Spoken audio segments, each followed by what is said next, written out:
dispositions qui étaient politiques ou qui étaient scientifiques ou qui étaient réglementaires. Et on a vu arriver dans le débat quelque chose qui s'est considérablement amplifié, qui était justement on va dire, tous les groupes complotistes qui ont pu naître depuis longtemps d'ailleurs au sujet du vaccin, les anti-vax, mais qui se sont révélés comme en Allemagne par exemple avec les anti-masques, et en France également. Gilles Pialou, qui interviendra tout à l'heure, nous disait avant qu'on lance le débat qu'il commençait à y avoir des mouvements même dans le métro et dans les transports en commun avec des gens qui refusent de porter les masques. Et on s'est aperçu également que la communauté scientifique, avec un certain nombre de personnalités, plutôt controversées d'ailleurs, se sont retrouvées en première ligne pour alimenter par l'intermédiaire d'un certain nombre de médias, en particulier des médias d'information continue,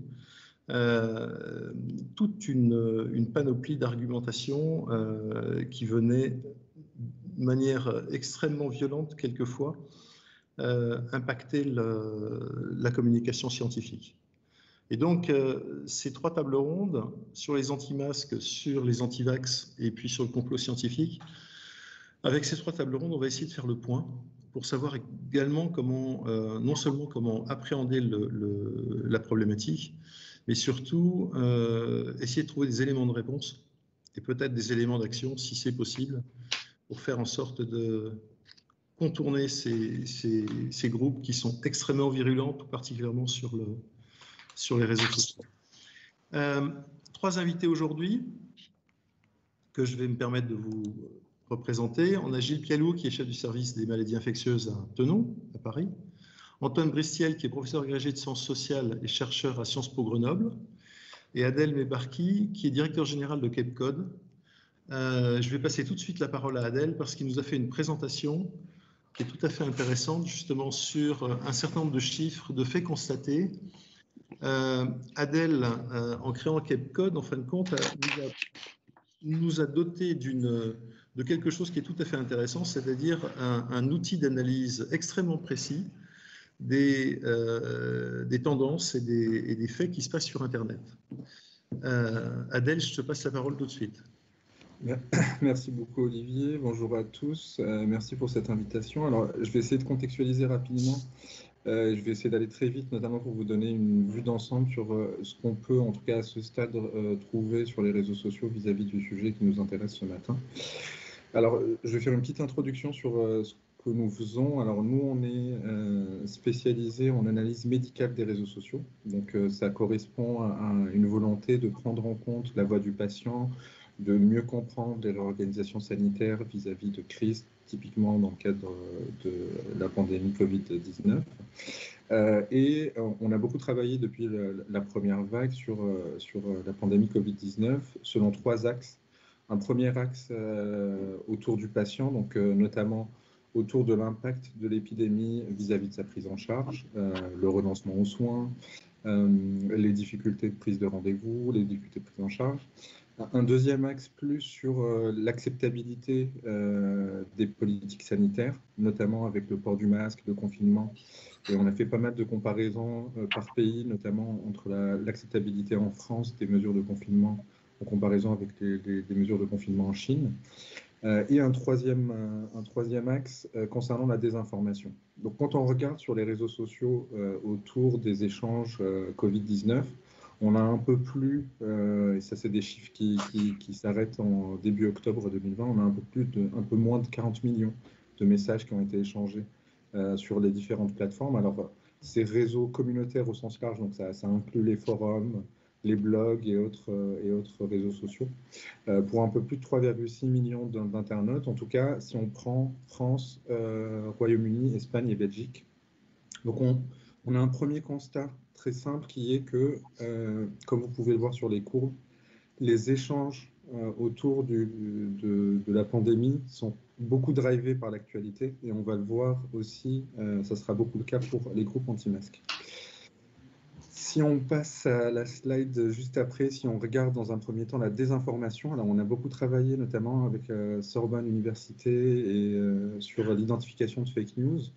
Alors, on a regardé du 1er janvier 2020 au 1er août 2020, on a identifié un peu moins de 40 000 messages comportant des fake news. Alors, ça inclut des liens de fake news et aussi des reprises d'argumentaires autour des fake news pour un peu moins de 14 000 internautes.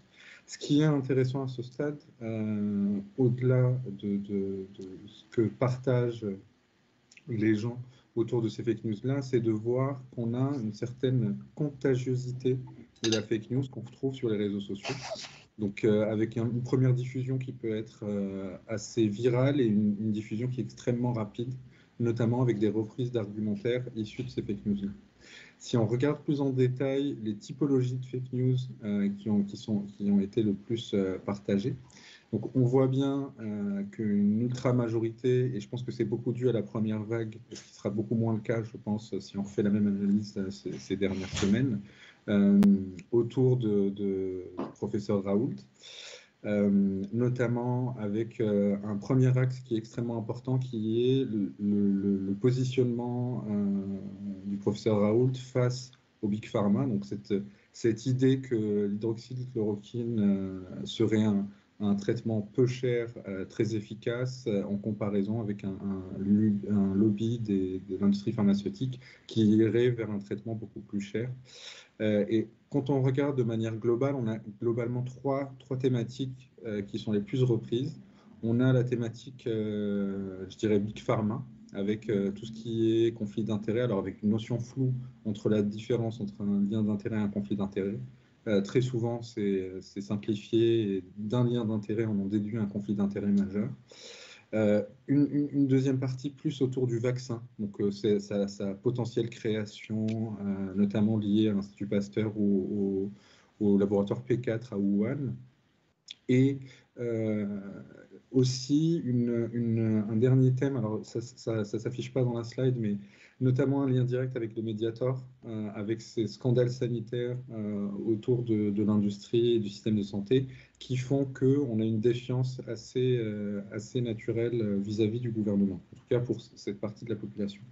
Alors, je commence par les fake news parce que ce qui est très difficile quand on travaille sur les groupes anti-masques, c'est d'isoler les clusters. Alors, je parle de clusters au sens groupe d'individus et non pas au sens foyer d'infection, mais la difficulté, c'est qu'on retrouve sur trois thématiques, que ce soit les fake news, les anti-masques et les anti-vax, une corrélation importante. Alors, je le dirai en conclusion, mais à ne pas caricaturer non plus. C'est pas parce qu'on est anti-masque qu'on est anti-vax, ou c'est pas parce qu'on est anti-vax qu'on est anti-masque. Mais en tout cas, on a un noyau de complotisme qui était présent déjà sur Internet et sur les réseaux sociaux déjà depuis un certain temps, comme le disait Olivier, et qui se retrouve sur ces thématiques anti-masques. Et donc, si on regarde sur les slides suivantes les échanges autour du port du masque, on a isolé les deux vagues. Pardon, je crois que quelqu'un parle. Non, c'est bon. Donc, on a isolé les deux typologies d'échanges entre la première vague et la deuxième vague. Donc, dans la première vague, on a des gens qui sont pour le port du masque, qui vont avoir des thématiques très importantes, notamment autour des gestes barrières, de l'intérêt médical, de l'intérêt scientifique, mais et c'est le deuxième pendant, beaucoup de critiques vis-à-vis du gouvernement. Alors, critiques qui sont très souvent liées à deux axes. Un premier axe autour de la gestion de l'épidémie de manière globale, et un deuxième axe concernant les pénuries de masques et l'indisponibilité d'un certain nombre de masques au début de la gestion de l'épidémie. Et pourquoi j'ai mis en avant ces thématiques? Parce qu'en réalité, c'est un des principaux arguments qui est repris par les groupes anti-masques, notamment cette notion, alors on le voit dans l'avant-dernière thématique, l'allégation de mensonge d'État. Cette notion d'un mensonge d'État vis-à-vis de l'intérêt du masque et des stocks disponibles, qui fait que ça a été un terrain favorable à une vision complotiste vis-à-vis de l'intérêt du relativisme autour de l'intérêt du port du masque. Et encore une fois, c'est un élément qui a été pionnier dans les argumentaires des anti-masques, mais encore une fois, comme je le disais juste avant, ces groupes anti-masques se retrouvent sur d'autres thématiques en amont, et donc ce n'est qu'un argument qui a permis d'être repris par les anti-masques, mais ce n'est pas l'unique argument. Si on regarde par contre sur la deuxième vague, on a toujours les groupes. Alors, il y a une certaine. Alors, je ne suis pas sociologue, donc j'éviterai toute analyse sociologique, mais on a vraiment ces deux groupes anti et pro-masque qui ont une tension importante et des échanges importants, notamment un groupe qui est pour le port du masque, qui va mettre en avant l'intérêt médical, qui va mettre en avant l'intérêt des gestes barrières. Et en parallèle, on a beaucoup. Alors j'ai mis deux exemples autour des débats sur le risque de contamination. Beaucoup d'anti-masques qui sont dans le relativisme total. Relativisme sur deux sujets. Un, sur l'intérêt du port du masque pour diminuer la contagiosité du virus. Et la deuxième, qui est liée à la capacité du gouvernement à gérer l'épidémie, notamment sur cette volonté de dire si on nous a menti autour du port du masque et surtout autour des stocks, pourquoi on ne nous mentirait pas vis-à-vis de l'intérêt médical et scientifique du port du masque. Comme vous le voyez, ces sujets sont assez transverses entre relativisme scientifique, désinformation. C'est un peu difficile d'isoler de manière drastique. Et si on regarde l'avant-dernière slide, je pense, celle d'après, je ne sais pas si vous... Est-ce qu'on pourrait juste passer à la dernière slide? Voilà. Alors, si vous... C'est l'avant-dernière, juste celle d'avant, on va y arriver. Bon. Donc, en fait, si vous regardez dans ce graphique, vous avez en rouge les perceptions négatives vis-à-vis du port du masque, donc très souvent liées au groupe anti-masque, et en vert, la perception positive qui est très souvent liée aux perceptions positives vis-à-vis de l'intérêt du port du masque. Et si on regarde, il y a deux éléments qui sont importants dans ce graphique-là, à mon humble avis. Il y a un premier élément concernant les positions institutionnelles. On sait que début avril, le 3 avril, si je ne me trompe pas, il y a eu l'Académie nationale de médecine qui s'est positionnée sur l'intérêt du port du masque. Et si on regarde particulièrement par rapport à ce positionnement institutionnel, ça n'a que très peu d'effet sur la perception positive ou négative. C'est-à-dire que globalement, ce qu'on peut en déduire à ce stade, c'est que le positionnement de l'Académie de médecine n'a pas plus convaincu les anti-masques ou plus que ce qui était le cas avant. C'est-à-dire que ceux qui étaient déjà convaincus par l'intérêt du port du masque ont continué à être convaincus. Par contre, ceux qui étaient déjà défiants vis-à-vis de l'intérêt du port du masque sont restés dans leur position.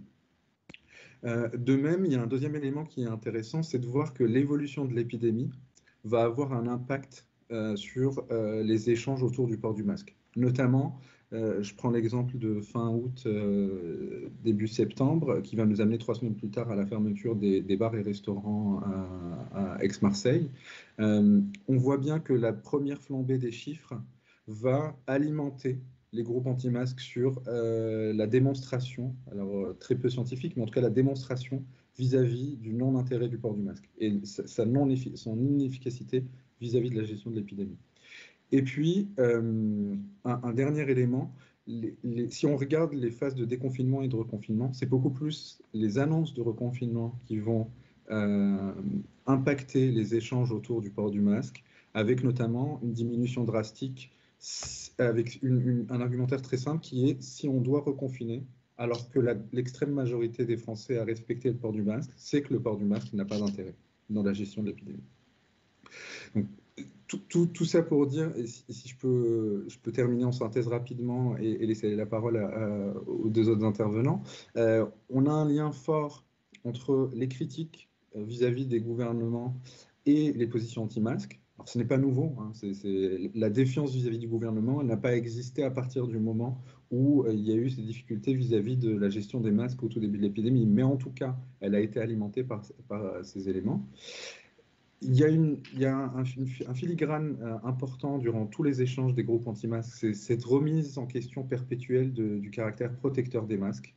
On l'a vu notamment au travers de remise en question des publications scientifiques qui ont été mises à disposition. Alors c'est extrêmement lié parce que quand on met face à, en tout cas ce qu'on regarde dans les échanges, ce qu'on arrive à observer, c'est que quand on met une publication scientifique face à un groupe anti-masque, la première réponse est la remise en question de l'intégrité de la publication, et donc on revient dans le conflit d'intérêts, Big Pharma, etc. Et les deux derniers points qui sont importants, en tout cas qu'on a observés, la sensibilité vis-à-vis de l'actualité. Alors, vis-à-vis de l'actualité, à la fois en termes de gestion de l'épidémie, donc l'évolution de l'épidémie, et aussi l'actualité vis-à-vis des positions institutionnelles ou encore des positions gouvernementales vis-à-vis de l'épidémie. Et enfin, on a encore une fois un cluster qui est extrêmement lié aux anti-vax et aux diffuseurs de fake news, avec encore une fois cette nuance à garder en tête qui est de ne pas avoir de relation systématique entre les différents groupes. Voilà rapidement, je voulais vous donner un peu quelques chiffres et quelques observations qu'on a pu avoir à travers l'analyse des réseaux sociaux autour des groupes anti-masques et de ces liens entre les différents clusters de désinformation. Merci beaucoup Adèle, c'était tout à fait passionnant. Ça va me donner une excellente transition d'ailleurs pour passer la parole à Antoine Bristiel. Quel est le point de vue du chercheur en sciences sociales sur ce phénomène et est-ce que vous avez trouvé des corrélations, Antoine, avec justement la présentation d'Adèle? Alors oui, tout à fait. Moi, ce qui est un peu intéressant... Super. J'ai pas entendu ce que vous avez dit. Non, juste que vous remettiez votre caméra, comme ça on peut vous voir, c'est super. Elle y est pas ? Elle y est, c'est bon. Ah, c'est bon, ok. C'est bon. Oui, moi j'ai commencé à étudier dans un premier temps les groupes Facebook pro-Raoult. Dans un deuxième temps, je me suis intéressé au phénomène des anti-masques, aussi sur les réseaux sociaux, et maintenant j'étudie les anti-vaccins, donc j'ai eu un peu un bon aperçu justement des similarités qu'il pouvait y avoir entre ces différents publics. Donc déjà, la première chose à dire concernant les anti-masques, en tout cas ceux qui étaient sur les réseaux sociaux, c'est que c'était un phénomène qui était quand même assez minime par rapport à ce qu'avait pu être le soutien au professeur Raoult dans les premiers mois de l'épidémie, et ce qui est aussi le phénomène de défiance par rapport au vaccin à l'heure actuelle. Sur les groupes Facebook, on atteint quelques dizaines de milliers, voire éventuellement 100 000 personnes qui sont sur des groupes Facebook anti-masques. Et dans la population générale, on estime qu'il y a à peu près 10% de la population qui était contre le port du masque, à la fois en intérieur et à la fois en extérieur. Donc c'est quand même un phénomène qui est, disons, beaucoup plus restreint que peut l'être la défiance par rapport à la vaccination, par exemple, à l'heure actuelle, où c'est plus d'une personne sur deux qui dit qu'elle refusera de se faire vacciner. Donc voilà, je pense que c'est bien déjà d'avoir un peu quand même une certaine mise en perspective de l'importance de ce phénomène du refus du port du masque. Alors ensuite, ce qui était intéressant dans l'étude que je menais, c'était de demander finalement à ces personnes pourquoi elles refusaient de porter le masque. Et on voit qu'il y avait deux argumentaires principaux qui étaient utilisés. Le premier, c'était une certaine défiance, un peu de bonne foi par rapport à la communication du gouvernement qui était, on peut le dire, quand même assez hésitante sur ce point, en ayant dans un premier temps dit que le masque était inefficace, voire qu'il aurait même été dangereux.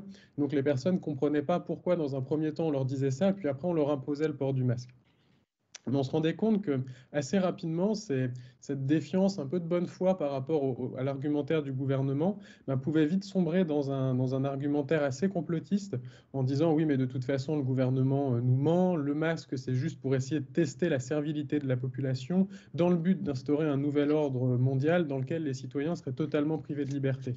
Donc on voit bien qu'on a finalement une sorte de gradation dans cette défiance par rapport au masque entre des personnes qui vont un peu questionner les choix du gouvernement et puis d'autres qui vont assez rapidement sombrer dans des thèses qui sont complotistes et même extrêmement complotistes. Alors pour essayer de dresser un peu un portrait robot de ces anti-masques, en tout cas ceux qui étaient les plus mobilisés sur les réseaux sociaux, On voit que tout d'abord, on a un élément principal d'explication, c'est celui de la défiance par rapport aux institutions. On a des niveaux de confiance dans les différentes institutions politiques qui sont absolument catastrophiques. Par exemple, c'est 6% de confiance dans l'institution présidentielle, 2% de confiance dans les partis politiques, 10% de confiance dans les syndicats, et même dans les institutions qui, dans la population, font assez consensus, comme les hôpitaux. Là, on était à peu près 1 personne sur 2 qui déclarait avoir confiance dans les hôpitaux. Donc, ce n'est pas seulement une défiance conjoncturelle par rapport au personnel politique qui serait au pouvoir, mais c'est vraiment une défiance vraiment structurelle par rapport aux différentes institutions du pays, en particulier les institutions politiques, également largement les institutions médiatiques, mais aussi d'autres institutions, comme par exemple les institutions médicales avec les hôpitaux. On se rend compte également que ce sont des personnes qui vont mobiliser assez rapidement une rhétorique populiste. Alors, pour expliquer ce que c'est le populisme et pas se fier seulement à l'acception que l'on a dans le débat public, c'est considérer que l'on a une opposition entre un peuple considéré par essence comme vertueux et des élites qui seraient également par essence corrompues. Et on a une mobilisation assez fondamentale de cette rhétorique populiste au sein des groupes anti-masques. Et ils considèrent d'ailleurs que les élites corrompues, ce ne sont pas seulement des élites politiques, mais également des élites scientifiques, celles qui se seraient, par exemple, qui seraient dans le conseil scientifique. Et on a une association qui s'est opérée petit à petit entre les élites politiques et les élites scientifiques. Et ce qui est intéressant de constater, c'est à ce niveau-là qu'au début de l'épidémie, on avait une confiance dans les scientifiques qui était extrêmement importante. On avait 90% de confiance dans les scientifiques. À la fin de la période, c'est-à-dire, enfin, à la fin, en tout cas maintenant, on est autour de 70% de confiance dans les scientifiques. On a une baisse de 20 points de la confiance dans les scientifiques et c'est quand même extrêmement préoccupant parce qu'on se rend compte en parallèle que la confiance dans les différentes institutions politiques, mais également scientifiques, c'est un élément extrêmement important pour accepter les différentes politiques sanitaires, pour respecter les gestes sanitaires, pour respecter les mesures barrières et également à l'heure actuelle pour accepter la vaccination. Autre caractéristique, et ça je pense que c'est vraiment un trait caractéristique de cette épidémie, c'est un phénomène que l'on n'avait pas vu, c'est les attitudes libertariennes. Alors, les attitudes libertariennes, ça veut dire finalement considérer que la liberté individuelle de chacun est plus importante que tout le reste et qu'aucune contrainte ne doit être mise sur aucun individu finalement. Et on voit que c'est un phénomène que l'on considérait comme étant d'ordinaire anglo-saxon, largement américain d'ailleurs, alors qu'au final, en France, on a eu cette mobilisation d'une rhétorique libertarienne qui était extrêmement importante au sein des groupes anti-masques. Par exemple, 95% des anti-masques considéraient que le gouvernement s'immisçait beaucoup trop dans leur vie quotidienne. 60% que chacun devrait être libre de faire ce qu'il veut. 87% étaient d'accord avec l'idée que la société fonctionne mieux lorsqu'elle laisse les individus prendre la responsabilité de leur propre vie sans leur dire quoi faire. Donc on a cette idée finalement que chacun devrait être libre de mener sa propre politique sanitaire. On a une vraie individualisation de la politique sanitaire, en tout cas qui est voulue par ces anti-masques, qui est de dire, moi si j'ai envie de porter un masque, je le porte. Si je n'ai pas envie de le porter, je ne le porte pas. Ça, c'était un argument qui était extrêmement important. Et puis, quand je disais qu'on avait cette gradation de la défiance par rapport au masque entre des personnes un peu défiantes de bonne foi et d'autres qui mobilisaient une attitude conspirationniste, ça se voit de manière extrêmement importante quand on pose justement des questions à ces personnes sur leur lien avec différentes théories conspirationnistes. On en avait quand même 90% qui étaient d'accord chez ces anti-masques pour dire que l'industrie pharmaceutique était de mèche avec le gouvernement pour cacher la réalité sur la nocivité des vaccins. Il y en avait même 52% qui croyaient dans les Illuminati, il y en avait 56% qui croyaient à la théorie du grand remplacement organisé par les élites politiques, 57% qui croyaient en l'existence d'un complot sioniste. Donc on a quand même un terrain conspirationniste qui est extrêmement important. Et autre point extrêmement intéressant de mon point de vue, c'est que on a des caractéristiques sociodémographiques qui sont extrêmement singulières. C'est-à-dire que d'ordinaire, les personnes défiantes, les personnes qui mobilisent des attitudes complotistes, ce sont plutôt des personnes qui proviennent de classes populaires, qui ont un niveau d'éducation assez faible et qui sont plutôt jeunes. C'est exactement l'inverse ici que l'on avait dans ces groupes anti-masques. C'est-à-dire que l'on avait plutôt des personnes de catégorie sociale supérieure. On avait le double de cadre par rapport à ce que l'on a dans la population française. On avait en moyenne des personnes qui avaient une 50aine d'années également avec un niveau de diplôme qui était assez important puisque c'était une moyenne de bac+2. Donc c'est pas forcément le public, disons, habituel des personnes défiantes que l'on avait, qui se mobilisaient dans cette circonstance particulière. Et puis le dernier point, et je conclurai là-dessus, c'est le lien qu'il pouvait y avoir entre ces différents groupes. Comme j'ai dit, j'ai commencé mon étude avec les groupes pro-Raoult, après les groupes anti-masques, et puis maintenant le phénomène contre la vaccination. Et il y a une vraie perméabilité, en tout cas peut-être pas forcément dans les groupes, mais dans les attitudes, parce que quand on demandait à ces anti-masques leur avis concernant Didier Raoult, il y en avait 90% qui disaient avoir une bonne opinion de lui, alors qu'on était quand même dans une période où toutes ces thèses étaient quand même largement remises en question. On était là à la fin de l'été. Et puis quand on demandait à ces anti-masques quel était leur lien avec la vaccination, en tout cas est-ce qu'ils accepteraient de se faire vacciner, il y en avait 98% qui disaient non, je n'accepterai pas de me faire vacciner. Et si on prend le phénomène au sens inverse, c'est-à-dire si on demande à l'heure actuelle aux anti-vaccins leur lien avec la question du masque, on voit que le fait d'avoir refusé de porter le masque, d'avoir participé à des mouvements anti-masques, d'avoir été contre le masque au moment où l'enjeu était saillant dans le débat public, c'est un vrai prédicteur du fait de refuser la vaccination à l'heure actuelle quand on étudie le phénomène contre la vaccination. Donc on voit finalement qu'on avait une base de défiance qui était extrêmement latente dans la population française et ça s'est activé finalement avec cette crise sanitaire à différentes périodes, avec différentes thématiques, que ce soit dans un premier temps avec ce soutien massif au professeur Raoult. Il faut quand même se rappeler qu'au printemps, il était davantage populaire qu'Olivier Véran. Après, dans un second temps, avec ce phénomène des anti-masques et maintenant avec ce phénomène du refus de la vaccination. Voilà, merci pour votre attention. Merci beaucoup Antoine pour cette présentation. Ces chiffres sont extrêmement importants, ils sont très peu connus du grand public d'ailleurs. Je pense que s'ils ne sont pas connus du grand public, ils ne doivent pas être connus non plus du politique ou de très peu, ni de l'administration. Et je pense qu'il serait très intéressant de pouvoir les partager. J'aimerais bien faire une note avec vous sur cette approche, parce que je crois qu'il y a vraiment beaucoup de choses à dire et à montrer. Gilles Pialou, toi, tu es au cœur du réacteur. Tu es au cœur du réacteur et toi, ton métier, c'est de soigner les gens. Et quelque chose qui t'a caractérisé surtout, c'est que tu es resté dans tes services de réa et que tu n'es pas monté dans les radios d'information continue comme... Un peu quand même. Oui, sur la fin, mais plutôt dans le sens d'amener des propos rationnels plutôt que d'amener des propos qui étaient sensationnalistes au minimum. Tu le vis comment, d'abord la présentation des chiffres et des faits tels que Adèle et Antoine viennent de nous exposer, et puis dans la réalité des choses et dans ta pratique quotidienne, qu'est-ce que tu vois au niveau du grand public et au niveau des professionnels de santé? Alors moi, je suis super intéressé et je suis très content de participer à ce débat. Bon, évidemment, il y a toujours un problème, c'est que je pense qu'on est tous sur la même ligne, en tout cas là, les trois intervenants. Moi, j'ai plusieurs casquettes, j'ai été journaliste dans une autre vie et je me suis beaucoup intéressé, dans les années 80, je me suis beaucoup intéressé au négationnisme, au complotisme, notamment autour du sida, j'ai écrit un peu là-dessus. Donc, j'ai trouvé les deux présentations complètement constructives, j'ai appris des choses, j'ai même fait des captures d'écran, je vous tranquillise. Avec les données d'Adèle notamment. Et puis, voilà, comme j'interviens quand même pas mal dans les médias, c'est un sujet sur lequel je me suis souvent heurté. Et il y a des chaînes que j'ai quittées quand j'ai commencé justement c'est un des thèmes centraux qui apparaît dans le topo d'Adèle, c'est le glissement comme ça, furtif, entre le relativisme, du relativisme qui est passé au rassurisme, du rassurisme qui est passé au négationnisme.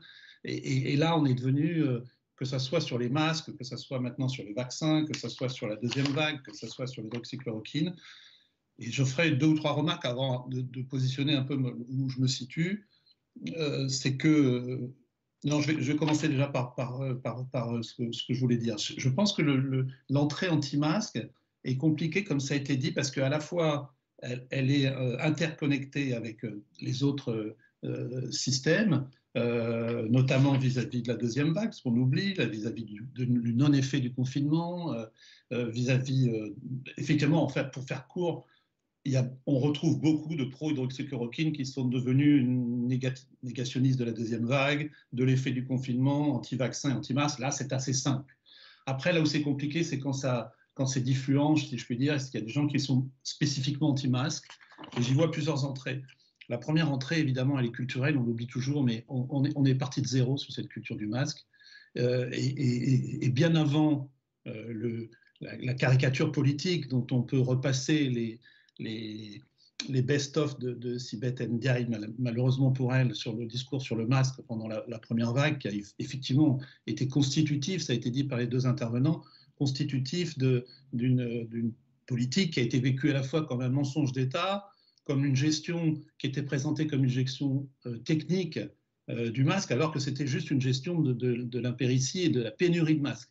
Et ça, sur le terrain, ça a été terrible. C'est vraiment, moi, j'ai raconté un peu dans mon bouquin, dans mon carnet de bord que j'ai publié, mais on a vécu ça à l'intérieur de l'hôpital. C'est-à-dire, nous, par exemple, pour donner un exemple concret, il y avait à la fois ce discours anti-masque et puis à la fois un camion qui s'est fait braquer avant d'arriver à Thonon avec 10 000 masques dedans. Enfin, il y avait les soignants qui se sont mis à stocker les masques. Enfin, ça a été vraiment, dans les deux sens, très compliqué à gérer. C'est-à-dire qu'à la fois, on avait et toujours, j'ai des soignants auxquels, quand je les vois dans les salles de repos, et on a des clusters, on a encore des clusters en décembre 2020 de soignants qui ont été sensibilisés par le discours anti-masque. Ce qui peut paraître paradoxal pour des soignants dans un service d'infectiologie. Mais donc, il ne faut pas oublier et ça c'est une remarque que je ferai à Antoine, c'est qu'il y a une confiance, à mon avis, très forte en France, et il y a beaucoup d'études qui montrent qu'on est dans les pays européens qui a une plus grosse confiance en son système soignant, mais aussi on est celui qui a la plus grosse défiance, notamment sur les vaccins et en partie sur les masques. Donc, il y a une espèce de singularité française à avoir à la fois totalement confiance en son système de soins, aux infirmières, aux médecins, à les applaudir à 20h, etc. Et puis avoir une défiance totale au discours d'hygiène. Donc, la première entrée, donc, je l'ai dit, c'est culturel. La deuxième, c'est politique. La troisième, je dirais, c'est effectivement ce glissement sur le complot qui est compliqué à décrypter. Et je pense qu'on a une leçon de choses qu'on va avoir avec les vaccins, puisque ça a déjà commencé sur les vaccins, même si ce n'est pas le sujet aujourd'hui. Il y a aussi clairement une situation sinistrée de l'expertise scientifique. Donc je ne dis pas ça parce que j'ai été journaliste médical, mais il n'y a plus de journalistes scientifiques. Les journalistes scientifiques, ça n'existe plus. Moi, la plupart des journalistes que je vois, c'est des journalistes qui font de la santé éventuellement, mais les journalistes scientifiques, il y en a très peu, ils sont à Sciences et Vie ou ils sont ailleurs. Mais donc le décortiquage scientifique est assez incroyable. Et quand on regarde les études, parce que les gens pensent que les masques, c'est seulement une décision politique ou un événement culturel, il y a des études extrêmement bien faites qui montrent l'efficacité du masque. Je vous en cite qu'une. C'est dans le Lancet du 1er juillet. Alors moi, je n'ai pas fait de diapo parce que je ne savais pas qu'on avait le droit, mais cette étude du Lancet du 1er juin, compile, c'est une méta-analyse, compile 172 études, et il y a les odds ratios sur l'utilisation du masque chirurgical, bien sûr, masque tissu, en public, chez les soignants, chez les non-soignants. Et quand on regarde la méta-analyse, c'est pas de la science, c'est pas YouTube, quoi. C'est pas l'hydroxychloroquine sur YouTube. Il y a des odds ratios à 0,15, c'est-à-dire des diminutions de transmission de 95% ou 85%. Donc, voilà, il y a des données scientifiques, évidemment, il faut aller les chercher. C'est comme pour l'hydroxychloroquine, il faut les chercher, il faut les analyser. Et dans cette situation de flux tendu de l'information, il n'y a plus personne qui est dans l'investigation scientifique. Et je pense que ça a été un des éléments constitutifs de tout ce qu'on est en train de décrire aujourd'hui. L'autre élément, c'est la politisation. C'est-à-dire que, et là, je ne sais pas, peut-être le débat permettra d'en sortir, c'est que le Covid est devenu le sujet politique par excellence, et le masque a une couleur politique, comme le vaccin a une couleur politique. Je vais prendre un exemple. Moi, j'ai fait plusieurs interviews, notamment pour Brut, avant Macron, bien sûr, et Brut, dans Brut, qui touche les jeunes. Je prends mon application et je leur dis, ben, regardez, moi, je suis inscrit sur Tous Anti-Covid. Et le type, Rémi, là, le journaliste de Brut, me dit, mais en bas, ça s'affiche vendu à Macron, vendu à Macron, vendu à Macron. Enfin, ça veut dire que l'application française, c'est une application du pouvoir politique. Ça a été dit par l'un de vous deux, je crois. Et ça, c'est très compliqué. C'est très compliqué parce que cette politisation passe devant les arguments scientifiques et pour les complotistes, comme vous le savez, c'est un millefeuille, c'est-à-dire que vous donnez un argument, il y en a un autre qui arrive derrière, etc. etc. Donc, c'est ce millefeuille argumentaire qui est le propre du complotisme. Donc, cette politisation, elle est compliquée. Et vous avez vu, alors j'ai regardé, j'ai fait un peu la liste des fake news sur le masque. Ça va jusqu'à écrire que dans les idées qui circulent beaucoup, alors je ne les ai pas classées par ordre, que le port du masque était contraire à la loi anti-burqa. Il faut quand même aller le chercher, ça. Alors évidemment, il faut aller chercher la loi, et la loi explique très bien qu'elle ne s'applique pas quand c'est dans un contexte sanitaire ou pour raison de santé. Donc c'est évidemment une fake news. Le sixième élément, si je puis dire, qui a été constitutif de ce mouvement anti-masque, c'est le fait que tout le monde a une opinion. C'est ce que j'ai dit aussi dans mon bouquin, 65 millions de personnes sont covidologues et c'est très compliqué à gérer, vous le savez dans vos réseaux personnels, mais il y a aussi des idéologues qui ne nous ont pas aidés. Alors moi, je citerai qu'une phrase que j'avais déjà citée quand elle est sortie, mais bon, ça n'a pas diminué, je vous tranquillise, les ventes de son livre. Quand BHL a sorti son livre sur le virus qui rend fou, donc Bernard-Henri Lévy, il a cette phrase, page 60, que je vous lis, c'est très court. Dans ce mot geste barrière, mais dans cette distanciation sociale que l'on prêchait, dans ces zones de sécurité que l'on nous priait de créer autour de nous, et dans ce port du masque dont on est en train de se généraliser et de changer l'allure de nos villes, n'y avait-il pas quelque chose de radicalement contraire à cette éthique du visage, et à l'éthique tout court? On ne peut pas analyser l'impact de ces propos-là, mais bon, c'est un livre qui s'est beaucoup vendu, il s'est beaucoup exprimé, et je pense qu'opposer l'éthique à une maladie qui va laisser, certes, un petit pourcentage de gens intubés, ventilés pendant 3 semaines sur le ventre, moi, c'est ce que j'ai essayé de dire, mais évidemment, ma parole n'a pas porté autant que la sienne.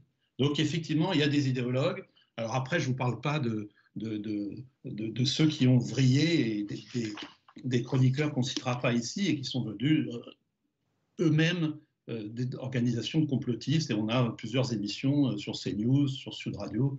Bon. Alors j'ai pris un dernier chose comme introduction, c'est j'ai pris justement un de ces spécialistes. Moi, à un moment, je les ai appelés les RTT, c'est-à-dire Raoul, Tubiana, il m'en manque un, Toussaint. Les RTT, bon, maintenant, il y en a 2 qui ont disparu, donc je pense qu'ils ont été rangés par leur tutelle. Mais il y en a un autre à Marseille, qui n'est pas celui que vous pensez, qui est très actif sur les réseaux, je ne vais pas le citer, et j'ai regardé quels étaient ses arguments anti-masque, parce que c'est toujours intéressant de les décortiquer. J'ai encore 5 minutes, là. Donc, les arguments anti-masque, c'est sur les réseaux qu'ils ont, parce qu'ils ont tous des sites d'information.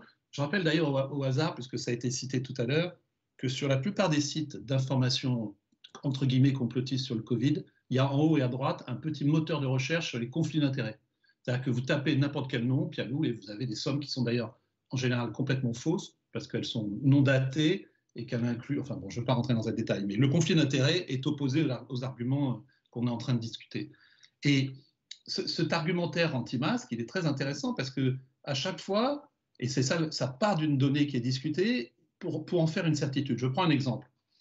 Il dit les objectifs reposent sur un présupposé théorique que la propagation virale est liée à son aérosolisation dans les gouttelettes et la salive. Un présupposé théorique. Enfin, je veux dire, on sait depuis 1953 que les coronavirus sont des virus à transmission respiratoire. Et quand vous regardez les livres d'infectiologie, qui parlaient très peu, il y a une page sur le SRAS, on recommande le masque FFP2 depuis 2003.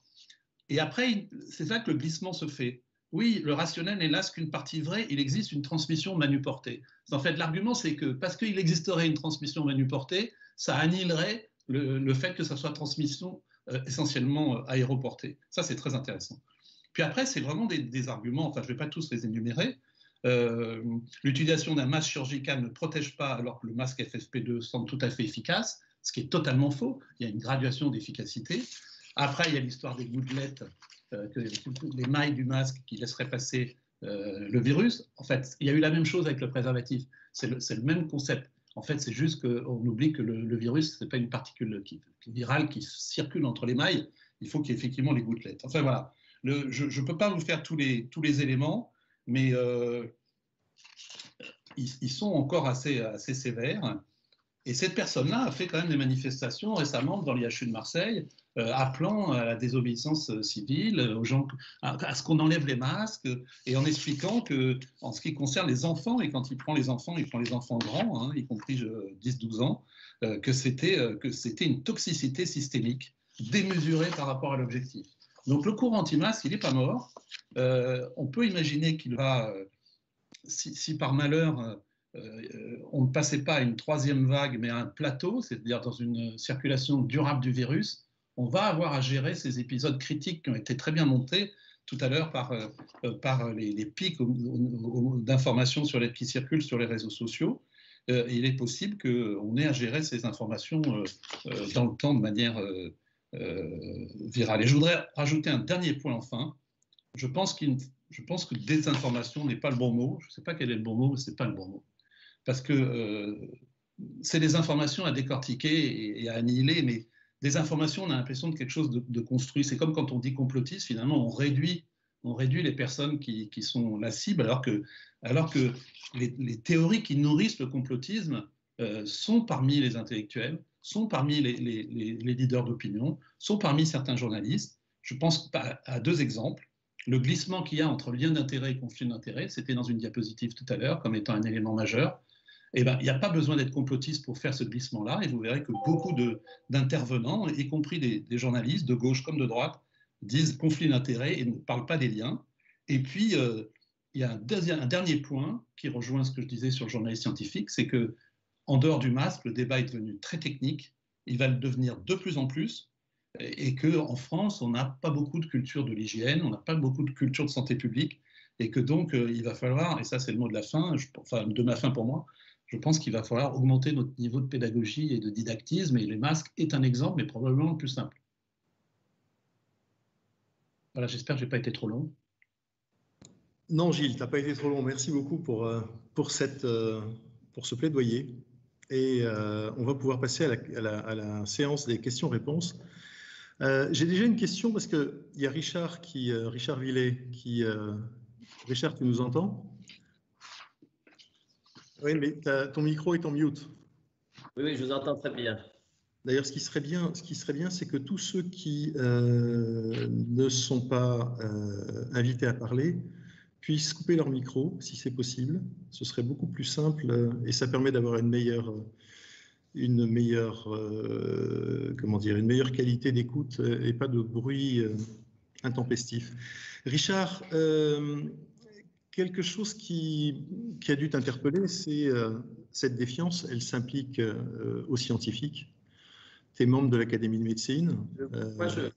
Justement, j'aimerais avoir ton point de vue. Olivier, c'est exactement ce que j'avais noté, confiance, défiance. Je crois qu'on revient à l'idée de l'individu et de la collectivité. Et donc, finalement, c'est que les gens, et c'est extraordinaire, ils sont en pleine confiance à titre individuel. On a toujours le meilleur chirurgien, le meilleur médecin, on recommande, moi j'en connais un qui est très bien, etc. Et à l'inverse, au niveau collectif, on a en général une non-acceptation, alors qu'on est tous solidaires et qu'on devrait, à partir du moment où on est soigné par une médecine en qui, à titre individuel, on a confiance, on ne comprend pas pourquoi on n'y participe pas de façon collective. Ça, c'est vraiment une chose qui est extraordinaire. Et c'est la même chose pour le vaccin. Le vaccin, il faut faire comprendre que, on en parlera sûrement demain matin, c'est pas uniquement pour soi, parce qu'effectivement, la probabilité d'avoir la maladie elle est finalement très faible. Et la probabilité de mourir du Covid est relativement très faible, à part les gens. Et d'ailleurs, il manque une chose dans votre analyse qui me paraît très importante à propos de cette confiance et de cette défiance. Enfin, il ne manque pas, mais c'est sans doute difficile. C'est parce que sur le net, on ne peut pas avoir l'âge des gens qui donnent les fake news. Mais je pense qu'il y a une relation d'âge extrêmement importante. Moi, je suis quand même surpris, parmi les populations âgées en ce moment, du respect à la fois du masque, du respect de rester à domicile. Enfin, il y a vraiment toute une démarche de la population qui est extrêmement importante. Donc, il y a l'individu par rapport à la collectivité. La collectivité, je m'en fous, l'individu, ça me regarde. Et puis, pour M. Pialou, il y a quand même une chose peut-être dont on n'a pas assez parlé au début, qui a été pour moi une erreur d'explication considérable concernant le masque. C'est qu'est-ce qu'un masque? Et on a toujours parlé, est-ce que je mets pour protéger l'autre ou est-ce que je le mets pour me protéger? Et on a mélangé, si vous voulez, les masques qu'on utilise, que vous connaissez parfaitement à deux noms, qui sont les masques pour se protéger, notamment lorsqu'on intube un malade ou lorsqu'on traite un malade qui est Covid positif, on sait très bien. À l'inverse, quand on met un masque dans la rue, l'ambiance n'est pas la même. Et on a un peu, est-ce qu'il faut, alors il y a des gens qui disent oui, voilà. Et c'est là où on a dérivé aussi sur les surfaces, mais ça ne sert à rien parce que de toute façon, je ne suis pas à 100% protégé, notamment parce que les gens comme des lunettes comme vous, quand ils mettent des masques, ils évitent d'avoir d'abus, donc ils les mettent éventuellement, comme bon, moi j'étais chirurgien, je m'excuse de le dire, mais on les laisse avec un peu d'air en dessous. Alors évidemment, on n'est pas 100% étanche de la protection. Et ce n'est pas du tout la même protection de dehors en dedans que de dedans en dehors. Et ça, je crois que ça a été une erreur aussi dans la communication au départ sur les masques. Et par contre, ce qui m'a extrêmement surpris, alors là je m'excuse, mais c'est chez moi, vous m'entendez? Oui, oui. Voilà. Ce qui m'a extrêmement surpris aussi, et ça je fais partie de l'Académie de médecine, même si je n'ai pas l'air trop vieux encore, et c'est qu'à chaque fois que l'Académie de médecine prononce une décision, et puisqu'elle fait régulièrement des comités, vous avez vu l'absence d'incidence totale concernant le port de masque, et je pense que ce sera peut-être la même chose pour le port du vaccin. Donc après vous avez entendu ma réflexion, c'est maintenant que faire, Olivier? Parce qu'on a entendu des faits, mais comment faire pour faire avancer les choses? Alors sûrement faire ce que fait Neil, mais est-ce que vous avez, les trois intervenants, des idées sur l'impact de réponse aux fake news? Faut-il répondre? Faut-il se battre?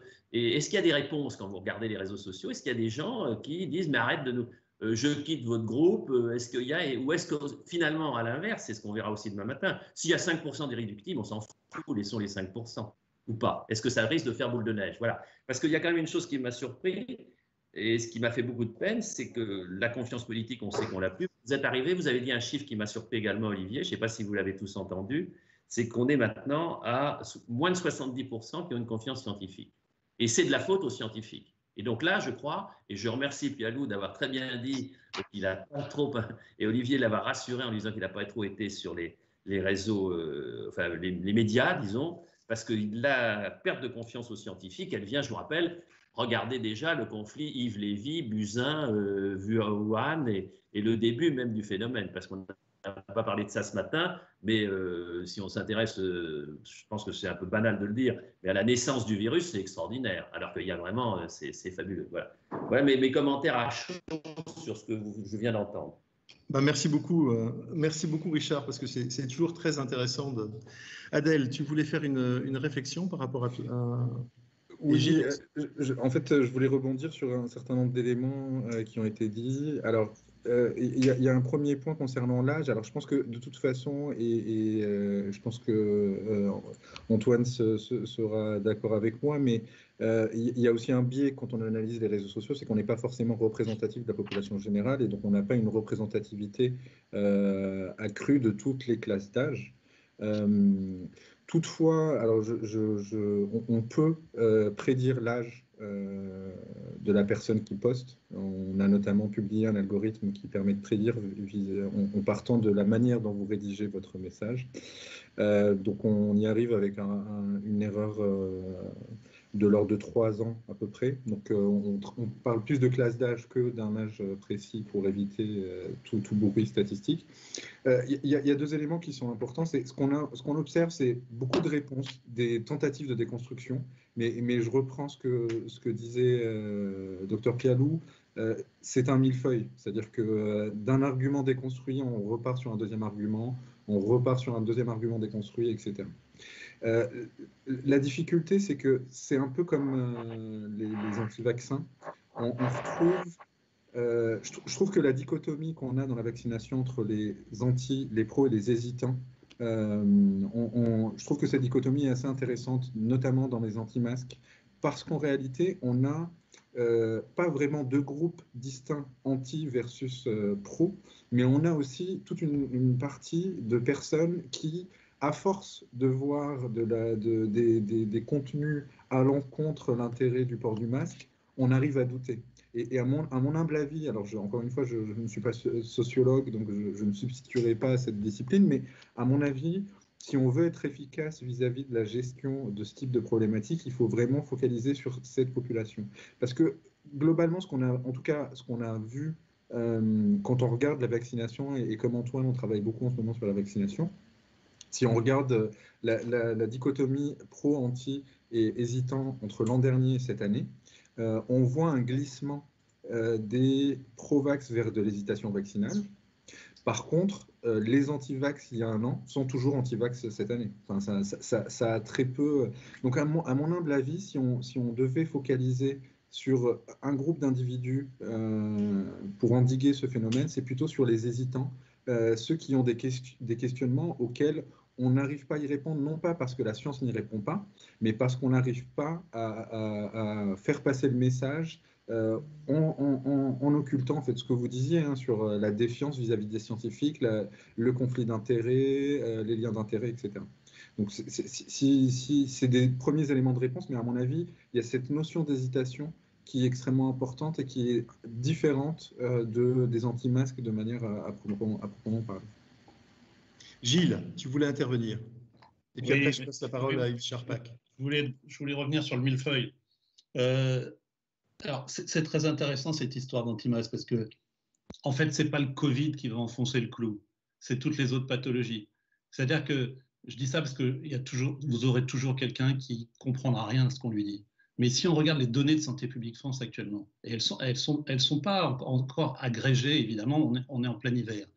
Mais on va être l'hiver, en tout cas on est l'hiver actuellement, où on aura le moins de bronchiolite de l'enfant, l'hiver où on aura le moins de gastroentérite de l'enfant, l'hiver où on aura le moins de grippe à taux de vaccination certes un petit peu plus élevé, mais c'est probablement pas un bon indicateur. Et ça, c'est le moins de signalement de rougeole pour les non-vaccinés, il y en a encore, malheureusement. Enfin, je peux vous énumérer tout ça. Et l'histoire des bronchiolites, c'est extraordinaire. Parce que, évidemment, qu'on ne met pas un masque à un nourrisson. Ça veut dire qu'en fait, on est dans un système altruiste où le système de prévention combinée, parce que le masque, et c'est mon deuxième argument, le masque n'est pas seulement un outil de prévention isolé, c'est un outil de prévention dans une prévention combinée qui a inclus la distanciation sociale, le lavage des mains, évidemment, c'est ça, et les solutions hydroalcooliques, etc. Donc, on est dans un bénéfice incroyable de cette période-là. C'est difficile de le dire parce qu'on vit une crise terrible, mais on aura un impact positif. Alors, il y aura des impacts négatifs, tout le monde le connaît, on l'a dit, la déprogrammation des soins, le retour, etc. Là, je parle des éléments de temps en temps positifs. Donc, ceux qui n'ont pas confiance au masque, ils regardent les chiffres de bronchiolite, ils regardent les chiffres de gastroentérite, et c'est tout à fait édifiant. Ça, c'est le premier point. Et le deuxième, et je le redis indéfiniment, quand on en est à faire des méta-analyses, c'est-à-dire qu'on agrège les données de 176 études dans 16 pays, c'est qu'on a déjà beaucoup d'informations scientifiques indiscutables sur l'effet du masque. Et même, pour enfoncer définitivement le clou, pour les rares personnes qui, dans ce panel, doutent encore, c'est que le masque n'est pas seulement un outil de prévention individuelle ou collective, parce que c'est la question que vous posiez, mais c'est aussi, par rapport aux gouttelettes, à la transmission aéroportée, il y a des études très bien faites avec des caméras de surveillance, notamment qui ont été faites par les Chinois, qui montrent que quand vous avez un masque, vous diminuez totalement le contact que vous avez avec le visage et vous diminuez justement ce qui a été une déviation fake news de dire « ah ben oui, c'est manuporté, donc le masque ne marche pas ». Mais justement, on sait qu'avec le masque, on met moins sa main au visage, par définition, on touche moins sa bouche, on touche moins la sphère ORL et on a un impact très clair sur la transmission manuportée. Donc voilà, je pense que sur le masque, ne pas croire à l'efficacité du masque en 2020, c'est ne pas croire à l'automobile dans les années 50, quoi. C'est une jolie comparaison, surtout au moment où l'automobile est en train de se casser la figure, tu me diras. C'était un peu risqué. Yves. L'existence de l'automobile. Oui, tout à fait. Yves Charpak, tu voulais prendre la parole. Juste avant de la donner, je dois faire une remarque. Je voulais saluer le courage de Serge Rader qui est présent et qui, vous pourrez le constater d'ailleurs, utilise très bien la stratégie du millefeuille et qui est venu sous son nom. Et c'est quelque chose que j'apprécie, alors que tout le monde sait sur les réseaux sociaux que Serge Rader fait partie des grandes personnalités du monde anti-vax. Donc, merci d'être là. Ça prouve que le débat est un débat démocratique et ouvert et que personne n'est mis en dehors de cette problématique qui est celle du complot. Merci d'être à visage découvert. J'apprécie. Et voilà, maintenant je passe la parole à Yves. Et si vous voulez connaître les positions de Serge Rader, vous allez sur le chat et il n'y a que lui qui a posté des messages. Donc, n'hésitez pas à discuter avec lui, ou vous étonner, ou acquiescer, ou autre chose. Là, je lui ai répondu un petit peu, mais on peut continuer. Hein. Enfin, l'objectif, c'est quand même de trouver des solutions plutôt que de se battre dans une bataille d'argumentation. Yves, tu peux remettre ta vidéo si tu veux, Yves. Yves Charpak. On t'entend pas, ton micro est coupé. Voilà. Vous m'entendez? Oui, tout à fait. Merci beaucoup. Tu te présentes? Alors, Yves Charpak, médecin de santé publique et voilà, médecin de santé publique, on va dire. J'assiste, évidemment, c'est extrêmement intéressant. Il y a beaucoup de choses. Les chiffres présentés méritent d'être mieux connus, comme le dit Olivier, et peut-être ça vaut la peine d'en faire quelque chose. J'ai envie de poser une question à tous les panélistes. Quelque chose qui n'a pas été évoqué, c'est que dans la crise de la confiance, et ça s'applique au masque, mais ça s'applique au vaccin, ça s'applique à tout, j'ai la question de l'exemplarité des leaders d'opinion, des décideurs, des politiques. Et en matière de masque, ils ont passé leur temps, et je dis un « ils » générique, à ne pas montrer l'exemple, à systématiquement pas porter le masque, se rapprocher sans masque, dire que ça sert à rien éventuellement, etc. Et je trouve qu'on n'analyse pas beaucoup l'impact de ce manque d'exemplarité. J'ai un exemple, et ce sera celui du vaccin. Alors, ce n'est pas le sujet d'aujourd'hui, mais quand même, notre gouvernement vient de dire qu'il ne se vaccinerait pas. Ils attendront un petit peu. Alors, ça fait quand même des bandades. On demande à des professionnels et on va vacciner tous les plus vieux dans les EHPAD, mais le gouvernement ne va pas se vacciner. Et pour une fois, ils disent « Ah, mais parce que nous, on est des citoyens qui ne sommes pas prioritaires pour se faire vacciner. » Ça fait un peu « j'ai peur et je vais attendre que les autres le soient ». Et cette question-là, je trouve qu'on ne l'analyse pas tout à fait assez en profondeur.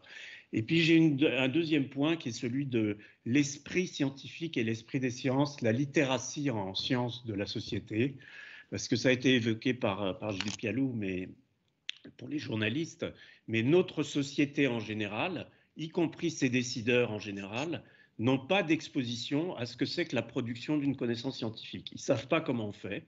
Et donc, quand ils sont confrontés à toutes les opinions d'experts, pseudo-experts, etc., il n'y a pas le recul pour juger un tout petit peu de quelles sont les méthodes, qu'est-ce qui permettrait vraiment d'aller un peu plus loin pour comprendre ce qu'est les résultats de la connaissance scientifique, comment ça se construit, quel temps aussi, le temps de la construction, il ne suffit pas de claquer des doigts pour avoir un résultat. Et donc, c'est un de mes sujets de travail pour le futur, c'est comment est-ce qu'on augmente la littératie en sciences de nos sociétés. Voilà. Merci Yves. Oui, je trouve que cette question est particulièrement passionnante sur la culturation générale de la population à l'idée scientifique. Peut-être que c'est quelque chose qu'on a perdu.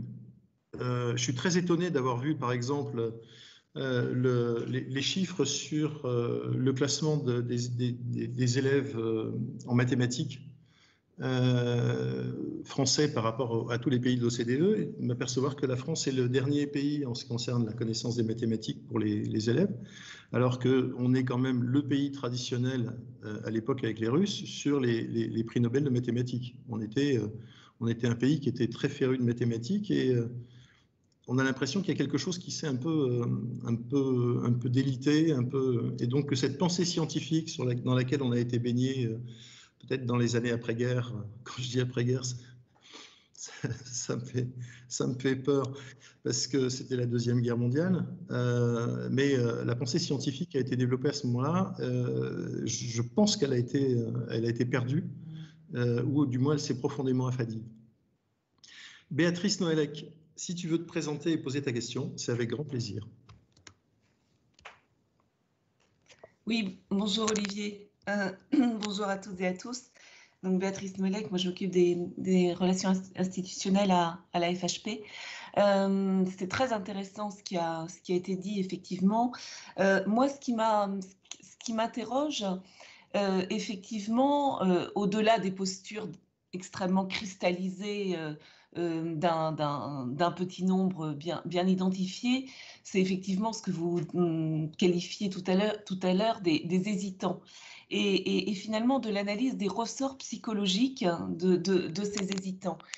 J'étais très frappée, je trouvais qu'il y avait un glissement vraiment très fort entre la première vague et la deuxième vague, sur ce que j'appellerais la posture du héros.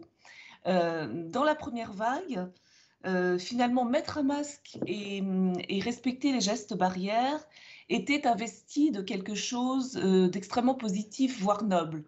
On avait l'impression finalement de participer à quelque chose d'un peu exceptionnel dans nos vies, qui faisait irruption dans nos vies, et que les actes que nous posions étaient finalement des actes un peu à la fois altruistes, importants et finalement un peu héroïques. On était un peu galvanisés par cette idée que on n'allait pas vivre ça longtemps et qu'il fallait se mobiliser sur un temps court et jouer collectif. On applaudissait les soignants, etc. Il y avait quelque chose qui relevait finalement de la fierté collective. Et je trouve qu'au fil du temps, et notamment à la faveur du deuxième confinement et de la deuxième vague, ça s'est beaucoup délité, émoussé, et que finalement, la posture du héros s'est inversée, et qu'aujourd'hui, alors sans aller jusqu'à l'idéologie libertarienne, parce que ça serait de donner beaucoup d'honneur, on a une espèce de fierté à avoir une posture un peu pseudo-frondeuse, avec des combats, finalement, en investissant le fait de refuser de porter le masque, par exemple, comme une sorte de petits combats individuels, peut-être pour sortir aussi du marasme ou du malaise psychologique croissant, c'est certain. Mais il y avait un dessin d'humour qui m'a fait sourire hier, un peu jaune. On voit un vieil homme qui raconte à ses petits-enfants, c'était intitulé « La résistance ». Vous voyez mes enfants, moi en 2020, je faisais de la résistance, j'aidais les skieurs français à passer en Suisse. Et ça m'a fait sourire parce que finalement, il y a quelque chose aujourd'hui qui ressort un peu presque de la fierté de poser des postures un peu frondeuses.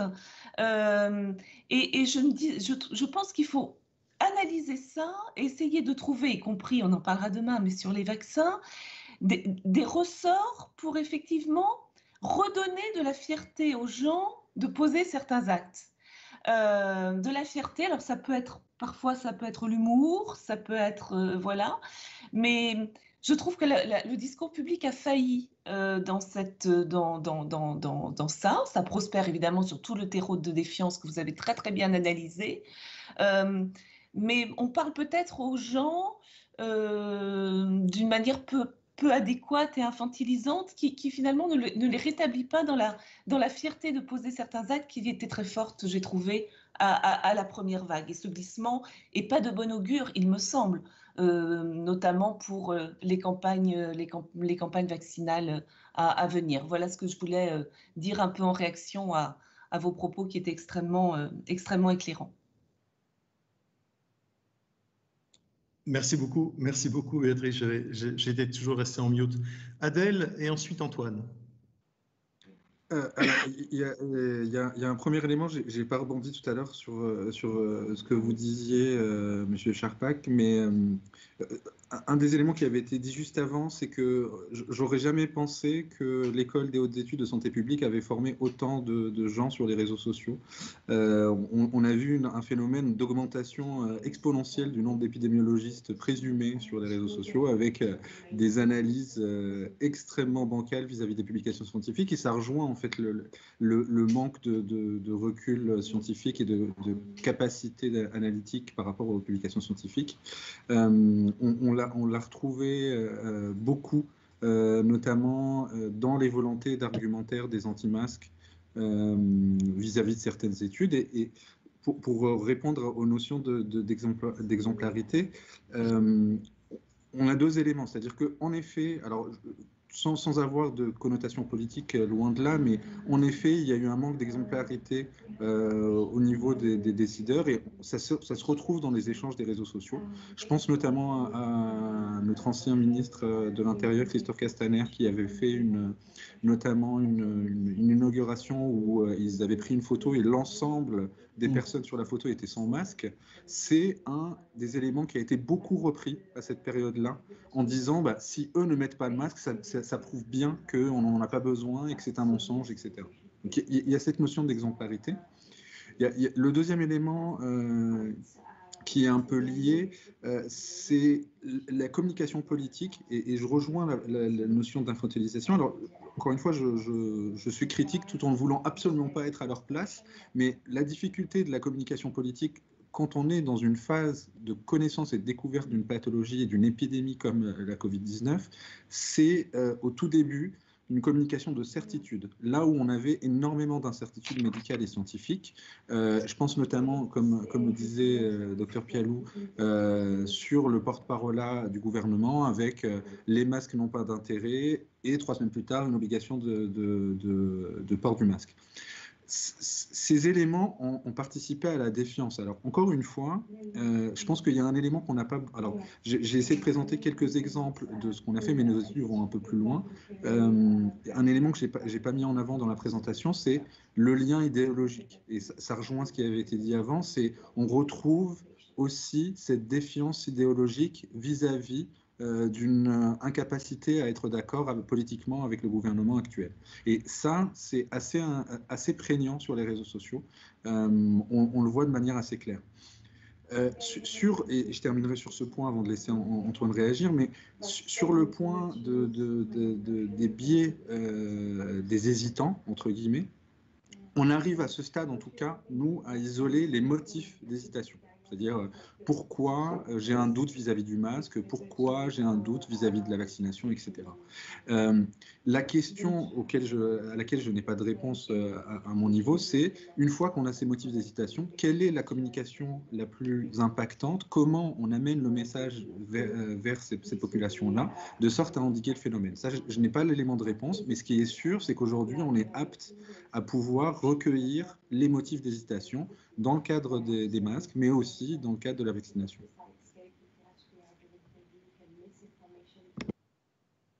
Antoine. Oui, quelques éléments par rapport à tout ce qui a pu être dit. La première chose, concernant la désinformation, la mauvaise information, je pense que faut pas... Il y a déjà une défiance qui peut avoir de bonne foi, plus par rapport au vaccin que par rapport à la question du masque. Et je pense que l'erreur, ce serait aussi de considérer que les personnes qui sont à l'heure actuelle contre le masque, qui sont contre le vaccin, sont des personnes qui ne sont pas assez informées ou mal informées.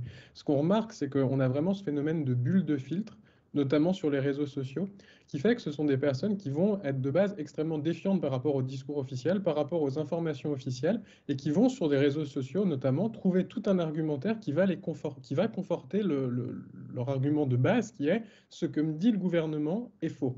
Donc c'est vraiment un phénomène de base qui est extrêmement structurel par rapport à ça, qui fait que on va avoir tout un phénomène de renforcement d'une pensée qui est à l'inverse de ce que disent les institutions officielles, mais qui peut être extrêmement construite. Et j'étais notamment surpris quand j'interrogeais toutes les personnes sur la question du masque, à quel point l'argumentaire pouvait être développé, c'est-à-dire qu'ils étaient capables de me faire 2 pages sur pourquoi il ne faut pas porter le masque, en ayant toute une série d'arguments qui sont extrêmement développés. Mais c'est la même chose sur la question du vaccin. Quand vous allez sur des chaînes anti-vaccins, vous pouvez avoir des vidéos de 5 heures qui vont vous expliquer que le vaccin est nocif et qui vont donner toute une série d'arguments, alors qui sont extrêmement fallacieux, etc., mais qui ont quand même toute une construction qui est quand même extrêmement développée. Donc ça, c'était le premier point.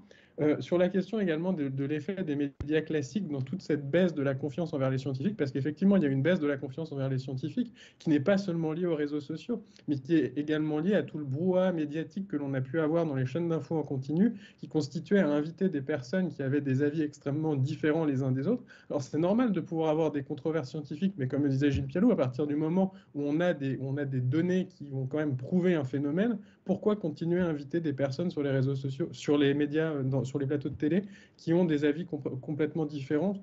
Enfin, ça n'a plus aucun sens à part celui de faire du buzz, et c'est quand même une des problématiques majeures de la situation actuelle. Ensuite, sur la question de la défiance par rapport aux institutions, Je pense qu'une erreur aussi, ce serait de considérer que la crise a créé des personnes défiantes. C'est quand on regarde toutes les enquêtes, et notamment celles qui sont faites par le Cevipof d'année en année, on voit que l'on a une baisse de la confiance dans les institutions d'année en année, et on arrive à la période de crise avec un terreau de défiance qui est extrêmement important. Et là, le gouvernement va demander des efforts supplémentaires à la population, que ce soit le confinement, que ce soit le port du masque, que ce soit la vaccination. Et on n'est plus dans une situation où c'est possible de demander ça parce qu'on a ce terreau de défiance qui est aussi important. Et si on ne traite pas le phénomène à la source, on arrive à des situations qui sont extrêmement compliquées.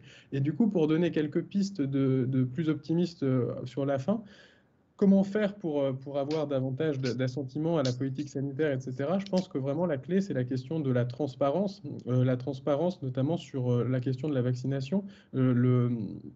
Il y a beaucoup de personnes qui sont à l'heure actuelle seulement hésitantes, qui n'ont pas sombré dans le conspirationnisme, mais qui sont hésitantes et qui ont besoin d'être rassurées, d'avoir un discours qui soit clair sur ce qu'est en l'occurrence le vaccin, d'avoir davantage de faits qui soient donnés et non pas seulement sur les plateaux de télé des oppositions un peu stériles juste parce que ça fait du buzz.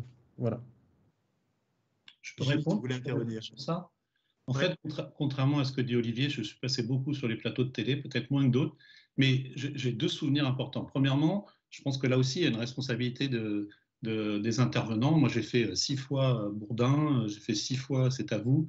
J'étais le premier à mettre un masque chez Bourdin, premier à mettre un masque chez Pujadas, mais il y a un truc que vous ne savez pas, c'est qu'il y a des émissions de télé qui imposent, alors je ne vais pas les citer, qui imposent d'être sans masque. Bah, évidemment, j'y vais pas. Mais chaque fois, je fais un mot, un SMS, je dis, mais c'est inadmissible. Pourquoi j'ai porté un masque? Évidemment, pas pour avoir à calculer la distanciation qu'il y a dans le studio, parce que c'est ça les contre-arguments. C'est pour justement être une figure qui passe à la télévision et qui met le masque sans avoir à discuter et à expliquer que effectivement c'est bien ventilé, que c'est le bon système de ventilation, qu'il y a une distanciation sociale suffisante. Et même ça, au début, c'était pas simple. C'était pas simple. Il y a beaucoup de journalistes, et des bons, qui m'ont dit, mais non, enlève-le, parce qu'on ne comprend pas pourquoi les autres n'en ont pas. Et je pense que ça commence par ça. Et pour finir par le sujet vaccin, on est en train d'écrire une tribune à quelques-uns. C'est évidemment une erreur politique de ne pas avoir mis en première ligne de priorisation les soignants, y compris les pharmaciens, pour M. Rader, d'être dans la vaccination en première ligne, comme aux États-Unis, le CDC le recommande, comme en Angleterre, ils vont le faire. Et donc là, on est déjà parti dans un système d'augmentation de la défiance, parce qu'on va être, nous, soignants, à part ceux qui ont des comorbidités, qui travaillent en EHPAD, qui sont en première ligne, les soignants, on va être à vacciner les gens sans être soi-même candidat à la vaccination. Je pense que c'est une erreur de la HAS qui va nous coûter cher sur le vaccin, mais bon, voilà, c'est une autre histoire, on n'est pas le sujet d'aujourd'hui. Mais vous avez raison, il y a à la fois l'infantilisation et à la fois l'utilisation des soignants et de ceux qui s'expriment publiquement comme étant des images tutélaires, et c'est très important, dans cette défiance et dans cette complexité. Avant de passer la parole à Richard, c'est vrai qu'il y a une image qui reste dans la culture scientifique, et celle de Jenner, qui s'inocule comme premier cas, qui s'inocule la variole, enfin le vaccin qu'il a fait, la préparation antivariolique qu'il a fait, pour justement montrer que, il a confiance dans son produit. Donc, cette figure tutélaire est quelque chose d'important, et l'exemplarité est très certainement quelque chose d'important. Richard, c'était bien Jenner qui a fait ça. Il faut que tu nous remettes ton micro. Je voudrais juste rebondir une seconde sur ce qu'a dit Antoine Bristel à propos de la transparence scientifique. Je suis complètement un défenseur de la transparence scientifique, mais je vous rappelle une chose, et je ne sais pas si vous l'avez vu, cette fake news qui est apparue très vite. Vous avez vu que Fischer, qui a été le monsieur vaccin du gouvernement, a fait un exposé que je trouvais extrêmement clair, où il a expliqué toutes les réserves. Il a eu une transparence scientifique parfaite, puisque ça rejoint le problème des hésitants, et on en parlera sans doute demain. La vaccination, c'est de façon globale. Et là, quand on pose la question, vous êtes contre le vaccin, c'est le vaccin Covid. Et là, on peut donner l'argument qu'il a merveilleusement expliqué hier, de façon très très claire et très scientifique, qui est on n'a pas de recul, on ne sait pas, voilà quel est le danger, voilà ce que c'est que l'ARN, voilà ce que c'est, etc. Et dans ces conditions-là, on s'aperçoit que si on n'a pas ce que vous demandez bien tous les deux, c'est-à-dire ce que dit très bien M. Pialou, c'est-à-dire une habitude à la lecture scientifique, le public n'a pas compris, et immédiatement après le message de Fischer, j'ai reçu, moi, par les fake news, des gens qui ont dit « mais t'as vu ce con, on ne se vaccinera jamais, t'as vu ce qu'il dit, il dit que c'est très dangereux ». Donc il est quand même très très difficile de parler avec une vérité scientifique, une transparence, quand il y a... C'est pas très bien de donner la culture, les gens, comme vous dites, ne sont pas des idiots. Et puis, ça rejoint le fait qu'on peut mettre bout à bout, et c'est l'exemple du fil hold-up, c'est l'exemple du fil Vaxud, on peut mettre bout à bout des idées scientifiques extrêmement rigoureuses, extrêmement correctes, mais si on les coupe et on le déplace de leur contexte, elles prennent une allure de positivisme qui fait que finalement, au bout du compte, on a une série d'arguments qui sont tous vrais quand on les décortique un à un, mais qui donnent un véritable tissu de choses qui ne sont plus du tout scientifiques. Et ça, je pense que comment faire pour corriger cette chose? Bien évidemment, il faut augmenter la culture scientifique, mais comme vous l'avez dit très bien, ce sont souvent des gens qui ont déjà Bac plus 2, Bac plus 3, qui théoriquement, voire Bac plus 6, ont appris à raisonner. Donc il y a une vraie quadrature que je trouve extrêmement ambiguë. Voilà. Encore une intervention, Gilles? Non? Non, je rejoins ce qu'a dit Richard Villet. Enfin là, pour l'instant, c'est pas ce qu'on lit sur le chat, mais il arrive un moment, et c'est vrai qu'on a l'habitude avec les vaccins, c'est un autre sujet. Moi, j'ai été un des premiers, enfin je crois que j'ai été le premier en France à participer, enfin à injecter un candidat vaccin anti-VIH en 92 pour Pasteur-Mérieux et la NRS. Donc j'ai bossé 15 ans sur la recherche vaccinale, et je m'aperçois qu'effectivement, ça va être très compliqué parce que le discours technique est d'un très haut niveau. Et précisément, ce qui fait la complexité d'une partie du complotisme, et notamment anti-vaccin, c'est qu'effectivement, ça part souvent d'un haut niveau de technique. C'est-à-dire que le débat devient très vite très compliqué parce que vous avez en face des gens qui sont docteurs en sciences, qui peuvent être pharmaciens, médecins, etc. Et que donc, il faut rester dans l'argumentaire point par point. On a déjà commencé avec les vaccins ARN. Donc ça, et effectivement, quand en plus c'est une technologie nouvelle, on n'a pas de précédent, et enfin très peu de précédents, et effectivement, ça va être plus compliqué pour les masses. Alors, Antoine, et puis après on arrive, vous savez que chez Nil, on respecte absolument les horaires, donc 9h54, après on... C'est juste en qui avons-nous confiance. Il y a un sondage qui était extrêmement intéressant, enfin une étude qui a été faite qui demandait aux personnes en qui avons-nous confiance pour avoir des informations concernant le vaccin contre le Covid. Et cette étude, elle a été faite en France, elle a été faite dans différents autres pays européens. Alors, dans tous les autres pays européens, les gens répondaient comme un seul homme, finalement, dans les institutions scientifiques. Bon, en France, on ne répond pas du tout dans les institutions scientifiques, on n'a pas confiance dans l'institution scientifique, mais on a la confiance dans le médecin traitant et dans le pharmacien. C'est-à-dire qu'il y a ce rapport de proximité par rapport à l'information scientifique.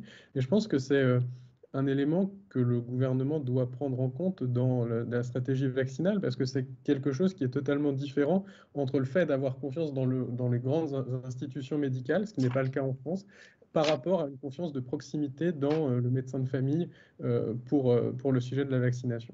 Voilà, c'était juste pour rapporter cet élément. Merci beaucoup. Je crois que c'est tout à fait intéressant parce que la première crise, qui était la crise H1N1, justement, les médecins se sont sentis mis en dehors, à l'écart, et ils l'ont été d'ailleurs, par la politique gouvernementale de l'époque, en particulier par la gestion par le ministère de l'Intérieur de la crise H1N1 plutôt que par le ministère de la Santé, ce qui était assez étonnant. Et c'est vrai qu'ils en ont fait presque une question de principe en ce qui concerne les médecins libéraux et les pharmaciens, du fait que ça doit passer par eux, parce que justement, ils s'appuient sur cette confiance de la population et de leurs patients dans leur pratique quotidienne. Ce qui me semble pas être quelque chose de techniquement très compliqué, parce que l'acte de vacciner, je pense que même une mère pourrait le faire à son enfant. Je ne vois pas en tant que médecin quelle est la difficulté qu'on peut avoir à aller injecter un vaccin en sous-cutané ou en intramusculaire. C'est vraiment d'une bêtise absolue à faire. C'est un geste qui n'a aucune forme de technicité. Il faudrait peut-être qu'un jour, d'ailleurs, on arrête de se poser ce type de questions, de savoir s'il faut véritablement un professionnel de santé très haut gradé. Je pense qu'il faut vraiment des professionnels de santé de proximité pour faire en sorte que cette idée puisse se répandre. J'avais encore une question, mais malheureusement, c'est Doud Diakité. Je suis désolé, mais vous la posez un peu tard. On va clore dans 3 minutes. J'ai quelques annonces à faire. Je vous invite à venir demain, en particulier parce que demain, on va travailler justement et on va discuter sur la question des antivax. ça va être très intéressant. Excusez-moi. Je pense. Oui. C'était juste pour savoir s'il il serait possible de repasser les diapos de M. Abdel. De repasser Les diapos de M. Abdel. Bah, si Adèle est d'accord, on les diffusera on les mettra en, comment dire, dans l'invitation, enfin on les diffusera par la mailing list de Neil, et donc comme ça vous pourrez y avoir accès. Il n'y a pas de problème. Merci. Alors, toute l'émission est podcastée. On a un petit problème technique sur le plan de l'enregistrement, mais Germain, qui s'occupe de toutes ces questions-là, a trouvé une solution alternative, m'a-t-il dit. Donc, on a gardé les traces de tout. On fera bien entendu d'autres développements, que ce soit des papiers, des interviews, des choses comme ça. Je crois qu'il y a vraiment quelque chose qui manque. C'est d'avoir une communication qui soit une communication rationnelle, scientifique, mutualisée, et qui fasse qu'on puisse passer outre les freins institutionnels, qu'ils soient scientifiques, réglementaires ou autres. Donc voilà, donc demain, même heure, et n'hésitez pas à vous réinscrire, à transmettre les invitations que vous avez reçues. On va travailler sur la question des antivax. Et puis, vendredi, on travaillera sur celle du complot scientifique. Et là, nonobstant, comment tu les appelles, RTT, Gilles, je crois qu'il y a vraiment quelque chose sur lequel il faut qu'on s'interroge, et en particulier sur une responsabilité professionnelle et une éthique et une déontologie professionnelle qui, je trouve, à l'heure actuelle, est quelque chose qui part un peu en n'importe quoi. Et journalistique. Alors, sur le plan journalistique, oui. Une éthique. Il y en a de bons, mais c'est vrai qu'on a souvent affaire à des gens qui sont plus sur le sensationnalisme que sur l'information, un devoir d'information, et c'est ce qui est souvent assez déplorable, c'est qu'on fait des débats, on crée des débats avec un seul but qui est de faire du buzz, en particulier sur les chaînes d'infos continues, et c'est aussi une dérive du métier de journaliste qui est quand même, à mon avis, très désagréable. Merci donc, et puis je vous donne rendez-vous demain. Écoutez, c'est toujours un plaisir de vous recevoir chez Neil. Pour ceux qui s'interrogent, ça c'est une représentation artistique du logo. Voilà. Et je me suis aperçu que d'ailleurs j'avais mis, j'avais pas prévu. Raccord. Je suis complètement en raccord avec le tableau. Voilà. À très bientôt. Merci encore pour tout. Merci à demain, beaucoup. 8h30.